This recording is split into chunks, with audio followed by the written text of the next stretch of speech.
This is a primary update from News 19, your local election headquarters. And thank you for joining us for our election coverage tonight. I'm Emily Forrester. And I'm Greg Screws. As you see, we've got iPads galore. We have notebooks. We have phones. We have various sources. We have experts. And we're gonna check in with all those. But let's go with the most contested race of the day. Early numbers so far. The race for the Republican nomination for Richard Shelby's U.S. Senate seat. Let's take a look at what we got at this point. Last I saw, there was only a little over 1,400 votes for there on what those results are. And I'll just scroll down here on the Secretary of State's website. At this point, as we were kind of joking a while ago, out of 1,420 votes out of potential 3.6 million. All right, well, here's some updated votes right here. Katie Britt, 3,800 votes, 48% of the vote. Mo Brooks, a little over 2,000. Mike Durant, a little under 2,000. And obviously, way early. I can't do that math right now, but obviously really early in the day. So we'll keep you posted as those numbers change. Yeah, we have 6 names on the Republican primary ballot for U.S. Senate, but Katie Britt, Mo Brooks, and Mike Durant are leading the polls. So a recent Emerson College WHNT The Hill poll shows Britt leading the pack, and News 19's Emily Mosner live in Montgomery at Katie Britt's election night watch party. So Emily, give us an update on Katie Britt, kind of for the folks that are first really sitting down to watch and to listen, kind of the context of Britt's campaign right now. Well, Katie Britt is hoping to be the first female senator for the state of Alabama in recent memory. Now, she's a mother of 2, 40 years old, and formerly served as Senator Shelby's chief of staff. Now, she's a native of Enterprise, Alabama, and she touts herself on being the only main candidate in this race to be from Alabama. Now, she has a law degree and studied political science at the University of Alabama. Her most recent work includes serving as the president and CEO of the Business Council of Alabama. Now, she is running on a platform of conservative Christian values. We need somebody that will stand up for our values, that will fight for the country we know and love. You know, at 40 years old, my husband and I believe if our generation doesn't wake up and fight for the next generation, there's not going to be anything left for our children to fight for. Now, Britt says she does want to fund former President Donald Trump's border wall and continue to push the America First agenda. Now, I am here at her election party in Montgomery, Alabama. She just arrived here about an hour and a half ago. When she did arrive, she answered 3 questions from reporters about the shooting that happened in Texas earlier this afternoon. However, she did not answer any questions about the results that are coming in or any questions about how she's feeling about today overall. But we are anticipating she will take the stage that's just here behind me in just a little while to talk to some of her supporters who have gathered here. So stay with us here on News 19 to hear from her later on tonight. But we're live in Montgomery tonight. Emily Mosner, News 19. All right, thank you, Emily. And of all the candidates running for Alabama's U.S. Senate seat, only one has a history as an elected official. Representative Mo Brooks is stepping away from his seat in Congress as he makes this run to replace Senator Richard Shelby as the longtime senator retires. News 19's Madison Neal is live in Huntsville tonight at Mo Brooks' election night celebration. Madison.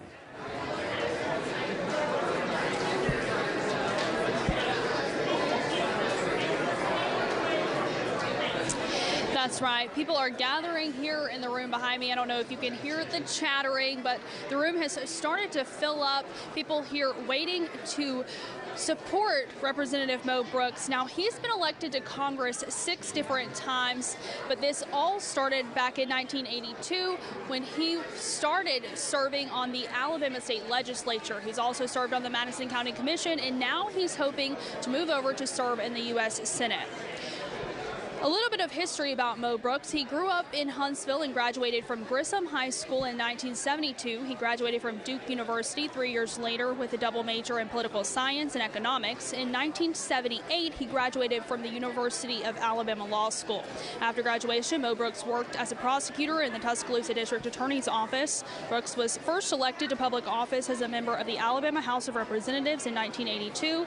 He also served as Madison County's district attorney and on the Madison County Commission. He's been elected to serve Alabama's 5th congressional district 6 times, and except for when he served as a prosecutor, court clerk, or congressman, Brooks says the bulk of his income came from private sector through his private legal practice. Brooks says that his experience is what makes him the best candidate for U.S. Senate.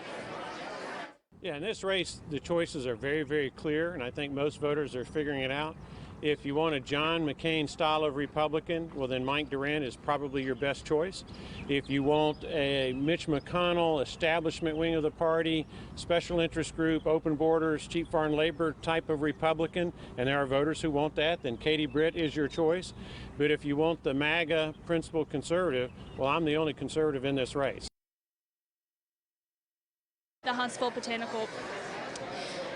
And of course, we are here tonight at Mo Brooks' watch party at the Huntsville Botanical Gardens in Huntsville, and he says that he hopes his experience will show with voters turning out to the polls today.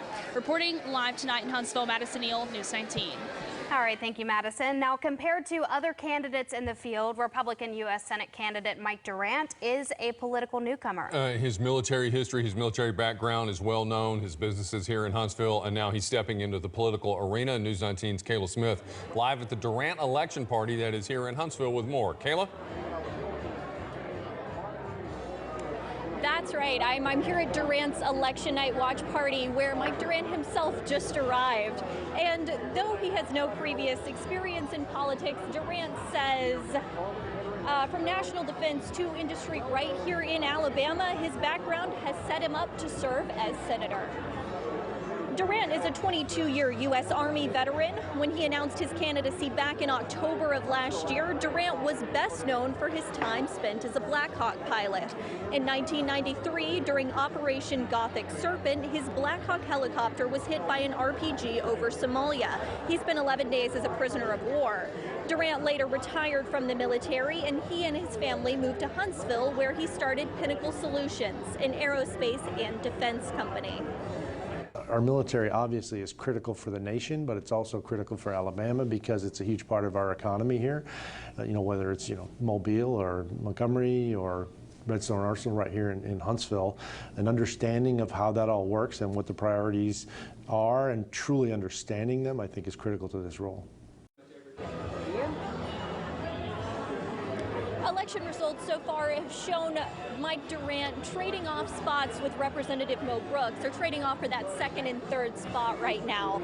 But so far, the mood has been good here tonight. Reporting live from Durant's election night watch party, Kayla Smith, News 19. All right, thank you, Kayla. There are Democrats running for the U.S. Senate race, and they're not quite as high profile as on the Republican side, but here's what the numbers are at this point. Will Boyd, a little over 1,500 votes, 64% of the vote, leading Brandon Dean and Lanny Jackson. And again, as those numbers change throughout the night, we'll certainly bring you those developments. And we do have our political analysts, Jay Town and David Person, joining us again in the studio with Jerry Hayes. Jerry. Well, Emily, as you saw during our 6:30 newscast earlier tonight, there's never a dull moment when these two get together and join the political conversation. Gentlemen, once again, thanks for being with us tonight. Let's talk a little bit about campaign spending. You saw what the Democrats were doing in the Senate. We know some of the money that has been spent in the Republican primary as far as the Senate candidates. A big difference there between the two parties when it comes to campaign spending, it seems. Well, we like our freedom of speech in the Republican Party, and we use it wisely, right? Look, this is a seat that I don't believe the Republican Party is worried about flipping. But there are powers that be inside Washington, outside Washington, that want to pick the winner, right? They want if the Republicans take the Senate after this general election this year, they want to have a large tranche of senators that think a certain way, and that's fine. That's normal, and that's what the system is about. And that's why you have seen with this replacement of Senator Shelby, an icon, that they're not trying to flip the seat. They're trying to flip it from sort of a moderate Republican that is very business oriented to perhaps a more conservative model that has a sort of a different track. And I think that's why you've seen all the PAC spending here in the state of Alabama. Jay is so delicate with his words. What they're really trying to do is flip it from an iconic, respectable, pragmatic Republican to a more zealous and I would say ideological Republican. And that's why I think even Katie Britt, who was chief of staff for this iconic, pragmatic Republican, who I have a lot of respect for, has had to pander to the more ideological, zealously ideological side. Let me ask you this right now. When you Greg mentioned the Democrat results a while ago, and it's only 2% of the vote counted right now. Boyd with 66% of the vote. So let's say that holds up through the course of the evening, and he is the Democratic nominee on the ballot come November. Does he have a chance of beating the Republican candidate, whether it be Mo Brooks, Mike Durant, or Katie Britt? Well, I believe he does, and of course I need to be transparent here and say that I consult with Will. But yes, we believe there is a path to victory. Now, I'm not saying that it is an easy path, and I'm not saying it's a certain, it's an absolutely certain path, but we believe there is a path, and we see it. We've done the research, we've crunched the numbers. We believe there's a way for it to happen. Now, of course, we're in this very red state. We've talked about fundraising earlier. Fundraising is going to be key to our ability to execute our strategy. But if we can raise the money to execute our strategy, we believe that he's going to be able to put up a really good fight. Jay, we've got about 30 seconds left. Your thoughts? Well, he has good help. And that's always a good start for a Democrat in this very red state. I agree with that. And it's an uphill climb for him. But I think that, Democrats in this state, if they were, I think, to be collectively effective, the one thing they're going to have to do is find a mechanism, a machinery that allows them to raise money to be effective. Because right now, the voices of Democrats, and there are smart Democrats in this state that deserve to have a seat at the table, but at the same time, nobody can hear their voices because they're not propelled in any kind of way. So they're going to have to find a machinery soon, or they're just going to continue to dwindle. All right, J-Town, David Person, going to be with us throughout the evening, guys. All right, thank you, Jerry. Well, people who live in Alabama's 5th congressional district saw that seat on their ballot today. So there's a crowded field in this race, and the seat represents Huntsville and much of North Alabama. News 19's Dallas Parker joins us live in Huntsville with more from the two frontrunners on this. Dallas. Greg, Emily, the 5th district race this year is different because, of course, 6-term incumbent Mo Brooks is not in that field. But as Madison Neal just told you from his watch party, Brooks is on the ballot today seeking a U.S. Senate seat. Voters today considered a new congressman for this area. The GOP file includes several candidates, but polls have shown Dale Strong and Casey Wardynski at the top. There may be a runoff for the GOP nomination where the candidates have to keep making their cases to voters. And I asked Strong and Wardynski earlier what sets them apart from their rivals. Here's what they had to say. This job's in Washington, D.C., and it's representing our district in a federal setting with the national government.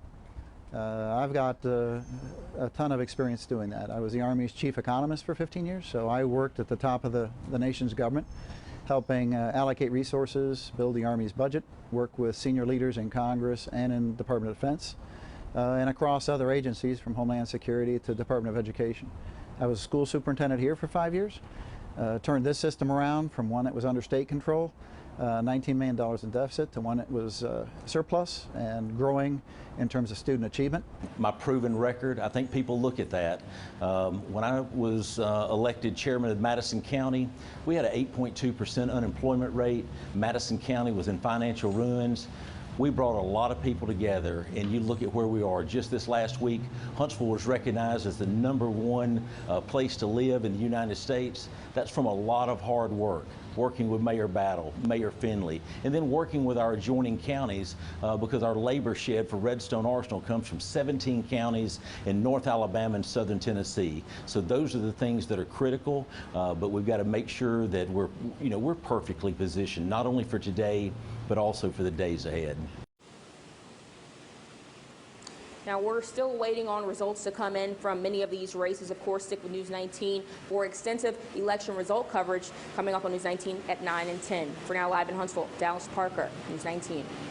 All right, thank you, Dallas. We are taking a look at some more results tonight for the 4th Congressional District here in North Alabama. This is for the Democratic primary. We've got not a lot of votes have come in yet, but we have Rick Neighbors with 53 votes and Rhonda Gore with 45. Whoever wins this primary will face incumbent Robert Aderholt in November. And this is the U.S. 5th Congressional District. Kathy Warner Stanton right now, 443 votes. Charlie Thompson, 402 votes. And again, I think up in the right-hand corner, it says 8% of the vote. Yeah, 8% of the votes in. So obviously, again, early numbers. Yeah. So it appears the Republican races for the 5th Congressional District and the U.S. Senate are likely to head to runoff elections. Yeah, the votes are still being counted, as we said, but we do know the candidates who survived tonight will need to spend more money. News 19's chief investigative reporter Brian Lawson joins us tonight at the decision desk. Brian? Right, as you said, the votes are still coming in, but our polling and what we've heard from political insiders matches the same assertion that the U.S. Senate race and the U.S. House race are unlikely to be decided without a runoff. The runoff will be 4 weeks from today, June 21st. Looking at the cash on hand in the 5th District, that are GOP primary leaders, Dale Strong has $251,000 left. Casey Wardynski has just over $80,000 left. Both candidates also owe their campaigns money. Strong has an outstanding loan of $190,000 he has to pay back, and Wardynski loaned his campaign $128,000 that he'll have to pay back. The Senate candidates, as you might imagine, have a lot more money on hand. Katie Britt reports $2.78 million cash left over as of early May. Mo Brooks has far less at $677,000, and Mike Durant has $3 million cash on hand. But like the House candidates, Durant owes his campaign money. He has a $6.8 million outstanding loan to his campaign he has to pay back. Now, there's been a long fight to get to this point, but as you said, this is far from over. Greg? All right, thank you, Brian. Well, down the ballot in the state legislature, 26 spots are open and 31 incumbents are facing challengers. That does include the Alabama Senate, where 13 of the 35 seats are up for grabs. So the only hotly contested Senate race, though, is on the Republican ticket. And News 19's Christine Killamar joins us now to break down this contest that's impacting several in the Tennessee Valley. Yeah, Greg, Emily, in District 2, Tom Butler and Bill Holtzclaw are seemingly playing Senate seat seesaw. Say that 7 times fast. Butler, the current District 2 senator, is running for re-election on today's ballot, but the Republican narrowly won that spot in the 2018 midterms. And he took over that role after Holtzclaw chose not to run 4 years ago. Now, Holtzclaw served District 2 from 2010 until 2018, opting not to run after his 2 terms in office, following his own campaign promise of self-imposed term limits. But when Holtzclaw took over the role, he beat out Butler for that job. Butler, then a Democrat, was the District 2 senator from 1994 to 2010. He then switched parties in 2011. And while the faces in this office haven't really changed much over the last 28 years, the district itself has. District 2 now includes parts of Madison and Limestone counties, most of the city of Madison, and parts of Huntsville. So here's how this race is looking so far. Just as you can imagine, hotly contested, 0-0, they're neck and neck. We'll continue to get more results throughout the evening. After redistricting, this district now features more than 140,000 North Alabamians. Whomever they choose as their winner tonight will go on to face Democratic candidate, political newcomer, and Huntsville businesswoman Kim Lewis in November. Emily? All right, thank you, Christine. Taking a look at some results out of Alabama's Senate District 1 Republican primary. Right now we've got Tim Melson leading with 211 votes, about 56%, and John Sutherland coming in at 167 votes. Again, only 3% of the precincts are in right now, so we'll continue to give you guys updates as we get more results in. Well, several counties in North Alabama do have races for sheriff this year. So DeKalb County Sheriff on the Republican side, let's take a look at that. Nick Weldon leading Craig White at that point. Big lead there. We'll keep you posted. 7% of the vote in. And Limestone County Sheriff, taking a look at some results here. We've got 59% of these votes in. Joshua McLaughlin with 5,335 in the lead by a little over 3,400. And then Fred Sloss with 1,900, a little over votes, and Chris Carter with almost 1,200 votes. And in Lauderdale County, the race is on for who will replace Sheriff Rick Singleton. He is retiring at the end of his term. So 3 candidates, all from different law enforcement agencies, are on the ballot this year. News 19's Addison Willman joins us live from Lauderdale County with more on the race here. Addison.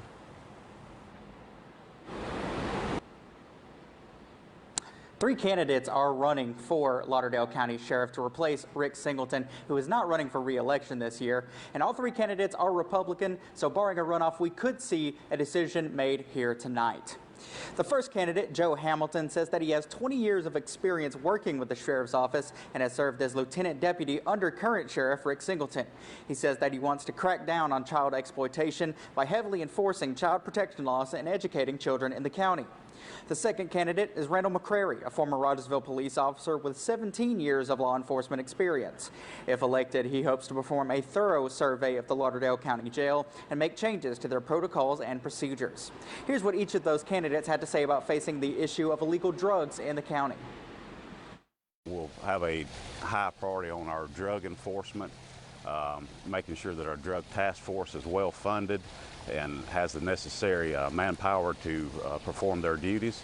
It's got to be addressed because it's just getting out of hand with the fentanyl and the heroin. Some of the biggest things that I hear is people are tired of getting all their property stolen, and stolen property ties back to drugs, and it's people still to support their habit. The final candidate is Max Dotson, a Sheffield police officer who was shot in the line of duty less than a year ago alongside fallen officer Sergeant Nick Reisner. Dotson has experience in several different areas of law enforcement and says that he wants to prioritize the health and safety of students by investing into the school resource officer program. He also wants to implement more strict training procedures for officers in the Sheriff's Department, as well as raise their minimum firearm qualifications. News 19 has reached out to Dotson, but we were unable to meet with them.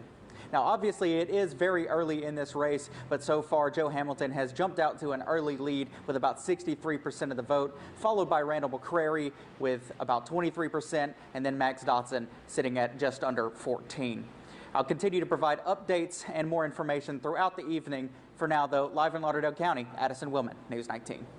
All right, thank you, Addison. So here's where we are right now with the Republican gubernatorial primary. And again, not a huge shock on these numbers right now. Kay Ivey with a big lead, 7% of the vote in, 57% of what's been cast or what's been counted so far. And again, the drama here is going to be, Emily, obviously what we've been reporting is that whether or not she falls below that 50% mark to see who's going to be in a runoff with her. Right. Now, the latest poll conducted by News 19, The Hill, and Emerson College does show the incumbent with a commanding lead with Governor Kay Ivey there over the closest two challengers, Tim James and Lindy Blanchard, in the race for that Republican nomination. So James saw a slight gain in the race, trailed by Blanchard, but both sat well behind the governor heading into that primary election. News 19's Archie Snowden joins us live with a preview on the race for governor.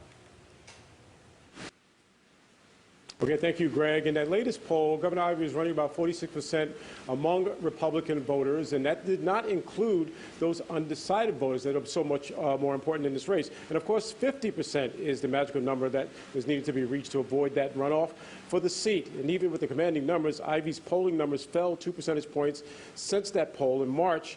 And although both James and Blanchard are trailing, they are the closest competition among several other candidates. And both James and Blanchard dropped by our studio most recently, both saying that the only true polling numbers that matters are the ones on Election Day. An incumbent governor under 50% is a vulnerable candidate. And really in primary politics, the numbers really shift the last 4 or 5 days, the last week, and they're really shifting now. And we are very excited. We're on a wave. We're rising. The governor's falling, and we expect to be there. And I do know that, you know, there are all sorts of special interests doing polling, and I'm focused on the interest of the voters, and I will continue to do that. I'm not a believer in polling until the day of the election. Now, all three of those candidates have relied on ads that focused on national issues such as abortion rights and immigration, and of course the Second Amendment. Now, with Kay Ivey falling percentage points behind, most people point to, and most pundits point to, those campaign ads that focused against her. But we'll have more on these election results coming in. For now, we're live in Huntsville. Archie Snowden, News 19.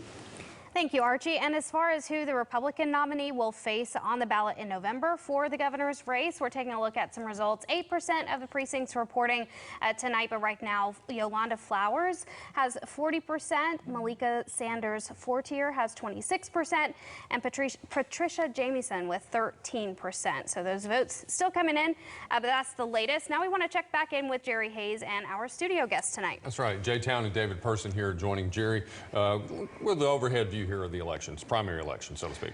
You know, when you look at the race for governor right now, Kay Ivey, and we just updated the figures that Greg and Emily gave us at 8%. Ivey right now with 56% of the vote so far.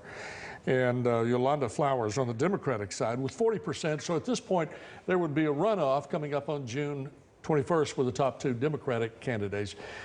When you look at the number of people who have voted, and these are still early in the returns, when we talked about Madison County, and Brian was telling me this a little bit earlier, there are 302,000 registered voters in Madison County. And when you look at the turnout that we had today, somewhere around 14%, that's only about 42,000 voters that are setting the ballots for this November. Is that disappointing to either party? It's disappointing, and I think Jay would agree. It's very disappointing because obviously we're a lot better state and a lot better nation when we have a fully engaged electorate. So yes, it is very disappointing. Now, having said that, you know, I think the unfortunate dynamic here is that people have to be nudged. They have to be sort of, they have to be, it's on the parties to ignite the people. You know, for better or for worse, we can argue about whether that's good or bad, but that's just the reality that I think. Yeah, I think the apathy is real in the parties. If they can't energize people to go vote, they won't. The problem is, so, you know, Madison County, I brag about it all the time to my friends from all over the country that, you know, Huntsville has more PhDs per capita than any city on earth, yet we can't manage to get more, you know, even 15% of our population to the polls. And shame on us for allowing that to happen. We pride ourselves on our sort of intellectual capacity in this town. We make hypersonic missiles that can travel the width of the earth, but we can't manage when voting is the easiest it's ever been in our lifetimes. We can't manage 15% of our population to cast a ballot. The ballots for these races will be set either tonight or on June 21st. So between now and November, when the general election rolls around, what do the Democrats, what do the Republicans do? And I'll give you about 20 seconds each to respond. What do we do between now and then to get voters excited about going to the polls? Well, I know on the Democratic side, we've talked a lot about the need to just get the word out, hit the streets. You know, we got to go to where the people are, you know. And in our constituency, that's, you know, churches, barbershops, hairstyling salons, places like that. Yeah. Yeah, I think that the Republicans will nationalize the election to take the House and take the Senate, and so they're going to sort of collectively in all of the messaging motivate Republicans all over the country to get to the polls as sort of a duty-bound thing, so that we can get the House and get the Senate back and sort of ride out these last 2 years of the Biden administration.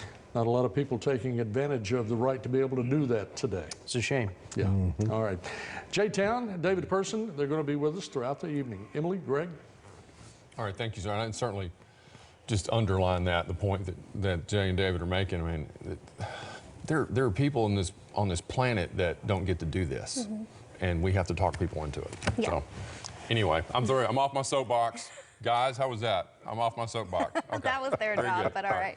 I'll stop now. Just also to give you Katie Britt, 43% of the vote in right now on the Senate. On the governor, she's got 56.5%. Kay Ivey does, and we'll certainly keep you posted with the other results. Yeah.